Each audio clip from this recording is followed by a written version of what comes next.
क्या Michael Jackson मर चुके हैं? अगर ये बात सही है तो दुनिया में बहुत से लोगों का ऐसा क्यों कहना है कि माइकल आज भी जिंदा हैं? 25 जून 2009 को ऐसा क्या हुआ था कि माइकल की मौत को नेचुरल डेथ साबित करने की कोशिश की गई थी? आखिर माइकल के डॉक्टर को अदालत ने 4 साल की सजा क्यों सुनाई थी?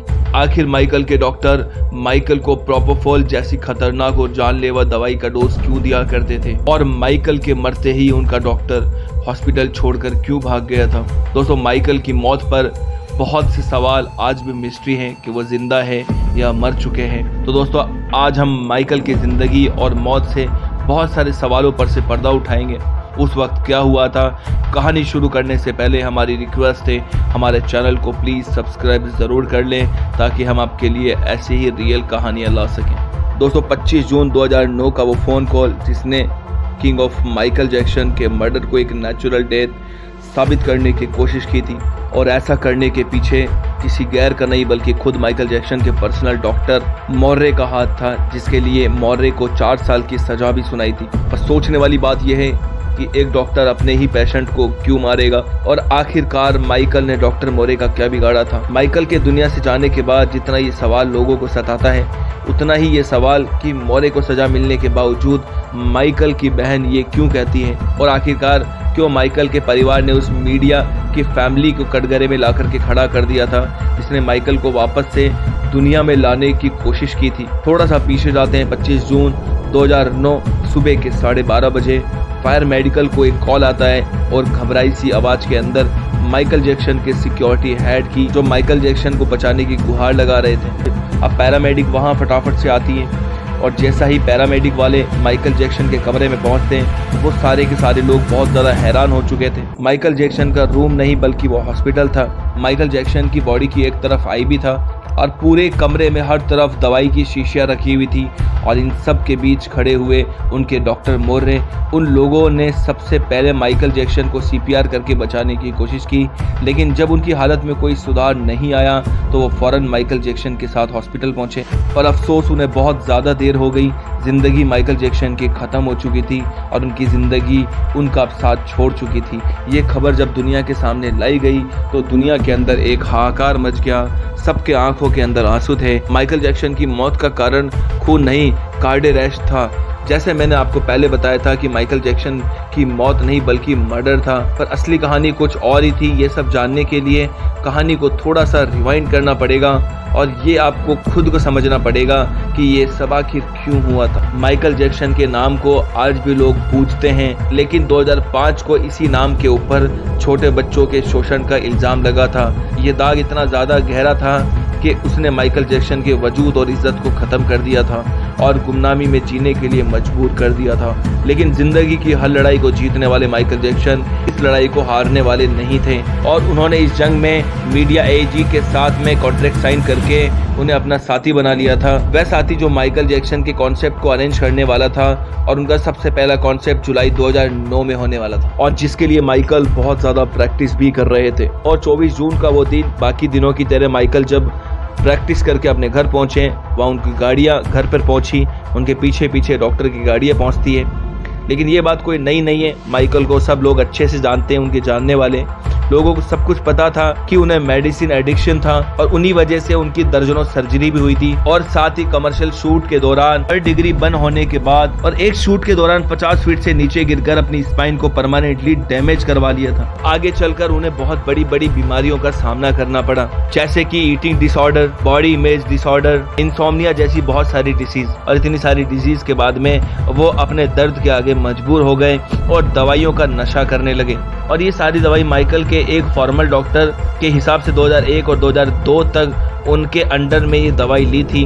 यही सारी की सारी डिसीज उनकी ज़िंदगी में डॉक्टर मौर्रे को लेकर के आई, और उनके बाद में उनकी मौत को। और दोस्तों, एक डेंटल ट्रीटमेंट के बाद में उन्होंने एक दवाई लेना शुरू करी जिसका नाम प्रोपोफॉल था, और वही उनकी ज़िंदगी का काउंटडाउन शुरू हो गया।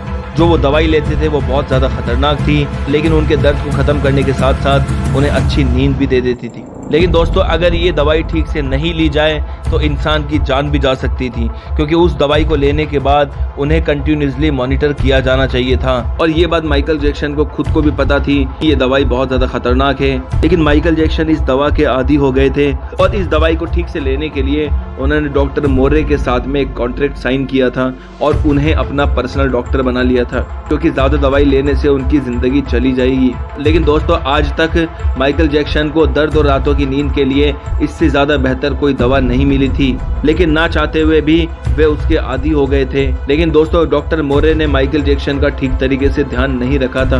दोस्तों इतनी खतरनाक दवाई लेने के बाद माइकल जैक्सन के डॉक्टर मोरे ने ना तो मॉनिटर किया और ना माइकल जैक्सन के ऊपर ध्यान दिया। माइकल जैक्सन अपनी उम्र के हिसाब से काफी मजबूत थे, लेकिन जब उन्हें प्रोपोफॉल की दवाई के डोज दिए गए उस चीज का ध्यान नहीं रखा गया, बल्कि डॉक्टर मोरे के पास ऐसी कोई मशीन या दवाई नहीं थी जो माइकल की सांसों के रुक जाने के बाद उनके फंक्शन को वापस से शुरू कर सके। इसके बावजूद भी डॉक्टर ने सीधे आईवी के अंदर प्रोपोफॉल को डाल दिया। उनके मुताबिक माइकल को सिर्फ उन्होंने 25 ml डोज दिया था, जबकि रिपोर्ट के मुताबिक उन्हें 100 ml प्रोपोफॉल दिया गया था, यानी 4 गुना ज़्यादा प्रोपोफॉल, जिससे माइकल की बॉडी झेल नहीं पाई और 40 मिनट जिंदगी और मौत से लड़ने के बाद इनकी बॉडी ने सांस लेना बंद कर दिया और आखिरकार माइकल जैक्सन की सांसें रुक गई और उन्होंने इस दुनिया को अलविदा कह दिया। और इस दुनिया ने इतना बड़ा पॉप सिंगर और डांसर खो दिया और डॉक्टर मोरे इनकी ज़िंदगी वापस नहीं ला पाए। सबसे बड़ा सवाल यह है कि उन्होंने ऐसा क्यों किया। क्या डॉक्टर मोरे माइकल जैक्सन के दोस्त थे या फिर दुश्मन, जबकि वो मीडिया के सामने माइकल जैक्सन को अपना अच्छा दोस्त कहते थे। लेकिन दरअसल माइकल जैक्सन के वो दोस्त नहीं थे, बल्कि उनका सिर्फ पैसों से नाता था। वे $1,50,000 पर मंथ जो माइकल को उनके पैरों पे खड़ा करने के लिए था वो AEG से ले रहे थे। और उनकी सच की भनक जब इन्वेस्टिगेशन ऑफिसर को लगी, हर एक चीज़ की जाँच पड़ताल की गई। जब उन्होंने देखा कि माइकल के बेड के पास प्रोपोफॉल की खाली बोतल मिली थी, यही नहीं 25 जून 2009 जब माइकल जैक्सन की डेथ हुई थी तो डॉक्टर मोरे वहां से भाग गए थे और कुछ दिनों के बाद उनसे पूछताछ करने पर ऑफिसर को डॉक्टर के पास दवाइयों से भरा बैग मिला जो कि कचरे में था और जिसके अंदर बहुत सारी प्रोपोफॉल थी।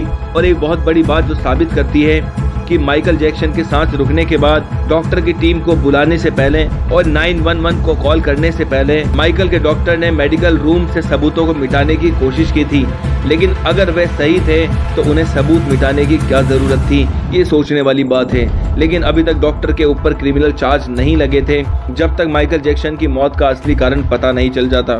लेकिन जब ऑटोप्सी रिपोर्ट सामने आई तो उसके बाद इन्वेस्टिगेशन ऑफिसर ने बताया कि रिपोर्ट के अंदर माइकल की डेथ को होमिसाइड बताया गया था। और केस को आगे बढ़ाते हुए माइकल जैक्सन को आखिरकार इंसाफ मिला और सारी रिपोर्टों के बाद पता चला कि डॉक्टर मोरे की गैर जिम्मेदारी और लापरवाही की वजह से माइकल की इतनी बुरी हालत हुई थी। और जब मोरे की गर्लफ्रेंड से पूछा गया तो उनकी गर्लफ्रेंड ने बताया कि उनके घर पे बहुत सारी प्रोपोफॉल दवाइयाँ रखी हुई है और उसमें यह भी पता चला कि डॉक्टर एडल्ट एंटरटेनमेंट के अंदर बहुत सारा पैसा खर्च किया करते थे और उन्होंने लास वेगास के अंदर $1 मिलियन का घर भी खरीदा था। और यहाँ पर एक बात और सामने आई कि LA को छोड़कर बहुत सारे स्टेट के अंदर उस डॉक्टर के ऊपर बहुत सारे क्रिमिनल चार्ज लगे हुए थे और इन सब के बिना पर 8 फरवरी 2010 को डॉक्टर मोरे के ऊपर मर्डर का चार्ज किया गया था। हालांकि इस केस के अंदर बहुत सारे उतार चढ़ाव आए, लेकिन 7 नवंबर 2011 को डॉक्टर मोरे को 4 साल की सजा मिल गई। दोस्तों एक हैरानी वाली बात यह है कि डॉक्टर को 4 साल जेल में रहना था, लेकिन 2 साल के अंदर ही अच्छे बिहेवियर के चलते उन्हें छोड़ दिया गया। एक बहुत बड़ी थ्योरी जो आज भी है कि माइकल जैक्सन आज तक भी मरे नहीं हैं। और एक जगह ये भी कहा जाता है कि माइकल ने अपने नाम पर बहुत सारे इंश्योरेंस करवाए थे और उनका पैसा पाने के लिए उनकी मौत का नाटक रचा गया था। शायद माइकल आज भी जिंदा है। तो दोस्तों आपको क्या लगता है कि डॉक्टर मोरे के हाथों माइकल जैक्सन का मर्डर एक सच्चाई है या फिर माइकल जैक्सन आज भी जिंदा है या फिर उन्होंने अपने आप को दुनिया से छुपाने के लिए सारे नाटक किए थे? दोस्तों इन सब के अंदर आप लोगों का क्या कहना है कमेंट में हमें जरूर बताना। और दोस्तों अगर आप माइकल जैक्सन के फैन हैं तो प्लीज मेरे चैनल को सब्सक्राइब जरूर कर लेना ताकि मैं ऐसी रियल कहानी आप लोगों के सामने ला सकूं। जय हिंद दोस्तों, मिलते हैं नेक्स्ट वीडियो में।